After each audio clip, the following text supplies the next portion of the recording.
بسم اللہ الرحمن الرحیم۔ السلام علیکم زینب ٹی وی کے ناظرین، آج کے درس حدیث میں خوش آمدید۔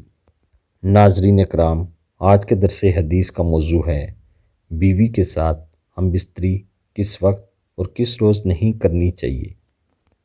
اس میں شرعی گناہ نہیں لیکن منع ہے اس کے کرنے سے کہ نقصانات کا سامنا کرنا پڑ سکتا ہے۔ نمبر 1، قدرتی آفات، مثال کے طور پر جیسے آفتاب گرہن، طوفان، سیلاب اور زلزلے وغیرہ۔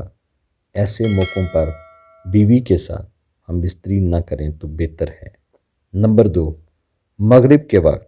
نمبر 3، فجر میں جب آفتاب نکلتا ہے۔ نمبر 4، ہجری یعنی چاند کے ہر ماہ کی آخری 3 راتیں۔ نمبر 5، ہجری یعنی چاند کی ہر ماہ کی 15 تاریخ۔ نمبر 6، ہجری چاند کے ماہ ذی الحجہ کی 10 تاریخ۔ نمبر 7، ہم بستری کے بعد ناپاکی کی حالت میں رہنے کے بعد پھر سے ہم بستری کرنا۔ ناظرین کرام، علماء اور مفسرین نے ان تاریخوں اور ان وقتوں میں منع فرمایا ہے